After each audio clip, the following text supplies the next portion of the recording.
గణేశునికి ఇష్టమైన మోదక్. హలో అండి, welcome back to my channel. ఇంకొక మంచి ప్రసాదం రెసిపీతో మీ ముందుకు వచ్చేసానండి.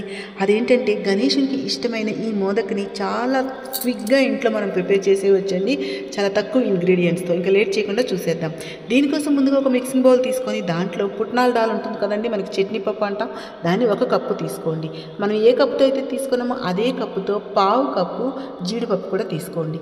తీసుకొని ఈ రెండింటిని కూడా మనం మిక్సీ చేసుకోవాలండి. అయితే మిక్సీ చేసుకునేటప్పుడు దాంట్లో కొంచెం ఇలాచి కూడా వేసుకొని ఒక ఫైన్ పౌడర్లా మనం వీటిని పౌడర్ పట్టించుకోవాలండి. ఇలా మిక్సీ చేసుకోవాలి ఫైన్ పౌడర్లా.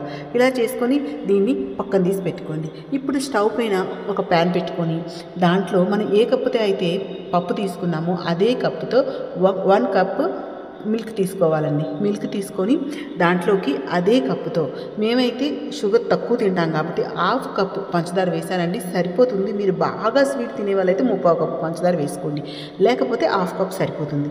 మీరు ఇంకా ఇక్కడ కావాలంటే బెల్లం కూడా వేసుకోవచ్చండి. సేమ్ క్వాంటిటీ 1 కప్పుకి పాలకి 1/2 కప్పు బెల్లం. మీరు బాగా స్వీట్ తినే వాళ్ళైతే 3/4 కప్పు బెల్లం అయినా వేసుకోవచ్చు. బెల్లం వేసేటప్పుడు మాత్రం మీరు ఏం చేయాలంటే స్టవ్ పైన పెట్టకండి, బెల్లం బాగా కరిగాక మాత్రమే స్టవ్ పైన పెట్టండి, లేకపోతే పాలు విరిగిపోతాయి. సో పంచదార వేస్తే డైరెక్ట్గా స్టవ్ పైన పెట్టుకొని మీరు పంచదార కరిగించుకొని వాటిని ఇలా ఒక మరుగు వచ్చినంత వరకు మరిగించుకోవాలి. అయితే ముందు నేను వేసిన పాలు మరిగించి కాచి చల్లార్చిన పాలు అనమాట. సో ఇలా మీరు పంచదార అంతటిని కూడా కరిగించుకోవాలి. గుర్తుపెట్టుకోండి, బెల్లం వేస్తే మాత్రం బెల్లం మొత్తం కరిగాక మాత్రమే స్టవ్ పైన పెట్టండి. ఇలా అది ఒకసారి ఒక పొంగు వచ్చాక పాలు దాంట్లోకి మనం మిక్సీ చేసాం కదండి, ఆ పౌడర్ని వేసుకొని మొత్తం కలుపుకోవాలండి, ఉండలు కట్టకుండా. ఇలా మనం మొత్తం కూడా ఉండలు కట్టుకుంటా కలుపుకోవాలి.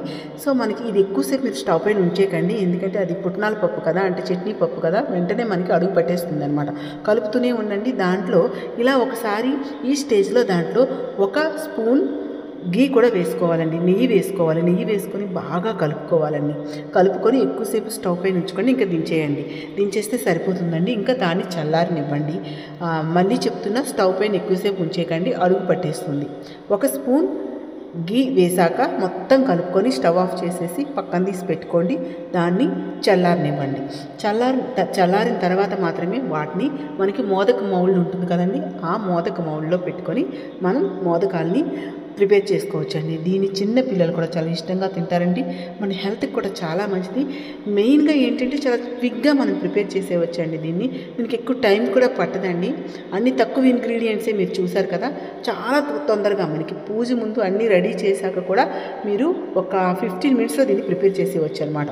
సో మీరు ఇంకా లేట్ చేయకుండా ఈ నవరాత్రుల్లో ఏదో ఒక రోజు మీరు ప్రిపేర్ చేసి గణేశునికి ప్రసాదంగా పెట్టండి.